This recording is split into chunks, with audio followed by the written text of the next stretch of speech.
Hello दोस्तों, आइए आज एक और मोस्ट इम्पोर्टेंट क्वेश्चन करते हैं। तो ये क्वेश्चन है क्लास 10th चैप्टर 8 ट्रिग्नोमेट्री का है। तो देखिए क्या है क्वेश्चन। यदि साइन थीटा बराबर 4/5 तो कॉस थीटा और टेन थीटा के मान ज्ञात करना है। ठीक है दोस्तों ये क्वेश्चन बहुत ही ईजी है, ज़्यादा मुश्किल नहीं है। चलिए देखते हैं कैसे इसको बनाना है। देखिए दोस्तों, इसमें सबसे पहले हमें एक समकोण त्रिभुज बनाना पड़ेगा। समकोण त्रिभुज बना लेते हैं।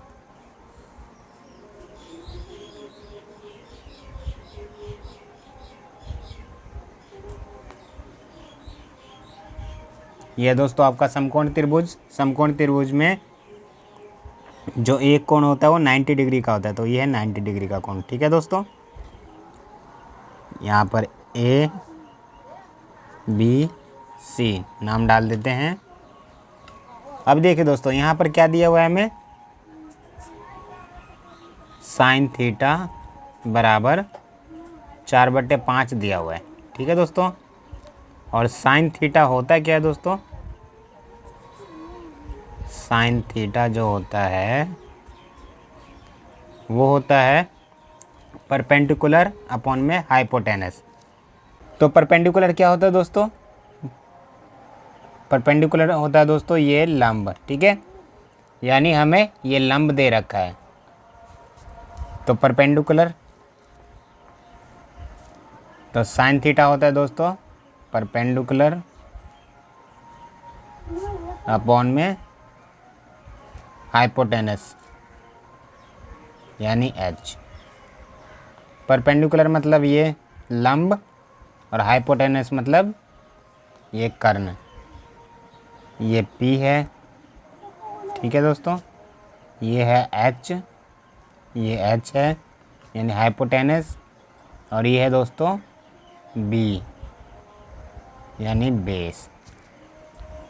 ठीक है दोस्तों, तो यहाँ देखिए, यहाँ परपेंडिकुलर का मान क्या दे रखा है, देखिए 4 दे रखा है, तो P बराबर 4। हाइपोटेनस का मान क्या दे रखा है, यहाँ पर देखिए हाइपोटेनस ये रहा, ये यानी 5। और हमें निकालना क्या पड़ेगा दोस्तों, B हमें निकालना पड़ेगा। ठीक है दोस्तों, B मतलब बेस यानी आधार निकालना पड़ेगा। तो चलिए आइए देखते हैं।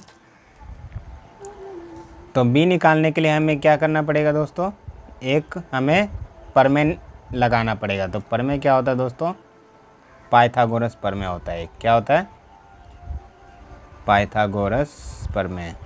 आप सबने सुना भी होगा पाइथागोरस प्रमेय के बारे में। पाइथागोरस प्रमेय द्वारा, तो पाइथागोरस प्रमेय होता है दोस्तों कर्ण स्क्वायर बट्टे में लंब स्क्वायर प्लस आधार स्क्वायर।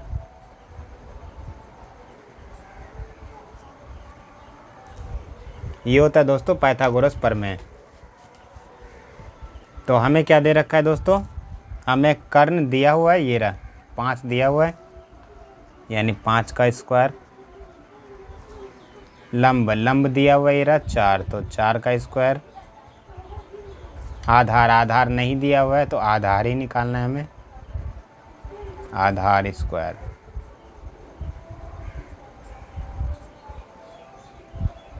यहाँ पर हम लिख देते हैं P मतलब लंब, H मतलब कर्ण, और ये भी लिख देते हैं यहाँ पर लंब कितना दे रखा है 4, तो ये 4। कर्ण कितना दे रखा है, ये रहा 5, तो ये 5। ठीक है दोस्तों, अब आपके लिए थोड़ा इजी हो गया होगा समझना। तो चलिए 5 का स्क्वायर क्या होता है 25। 4 का स्क्वायर क्या होता है 16। आधार स्क्वायर,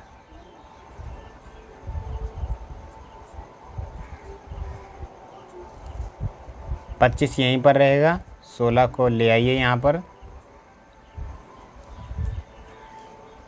और ये आधा आर स्क्वायर।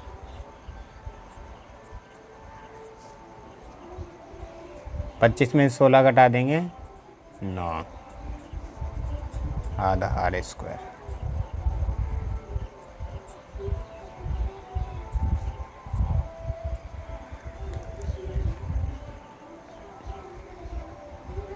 अब इस स्क्वायर को इस साइड ले आइए दोस्तों, स्क्वायर को इस साइड लाएंगे तो ये क्या बन जाएगा, √9 आधा आर। स्क्वायर इस साइड लेकर आ गए तो ये 9 के ऊपर रूट बन गया। चलिए आधा आर √9 आ गया। अब लकीर खींच लेते हैं, जगह थोड़ा कम पड़ गया।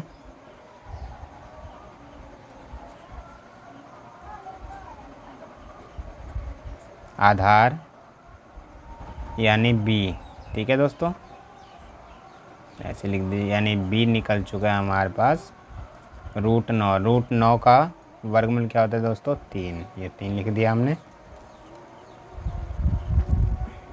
अब क्या करना है, हमें cos थीटा का मान निकालना है। cos थीटा का मान निकालना है तो cos थीटा क्या होता है, B/H। B मतलब बेस, तो बेस कितना दिया हुआ है, देखो 3 निकला हुआ है, तो 3 अभी निकला है 3 बेस। H कितना है, 5, तो 5। अब tan थीटा होता है P/B, तो P क्या दिया हुआ है, 4 और B 3, जो हमने निकाला है अभी। तो यही आपका आंसर है, ठीक है दोस्तों। cos थीटा 3/5 और tan थीटा 4/3, ठीक है दोस्तों। तो अच्छा, ये क्वेश्चन दोस्तों, इसका सेम क्वेश्चन आपको मिल जाएगा चैप्टर 8 में, प्रश्नावली 8.1 में, ठीक है दोस्तों। देखिएगा आप, सेम ऐसे ही क्वेश्चन है। चलिए मिलते हैं फिर नेक्स्ट वीडियो में, तब तक के लिए अपना ख्याल रखिए, मस्त रहिए और तैयारी करते रहिए।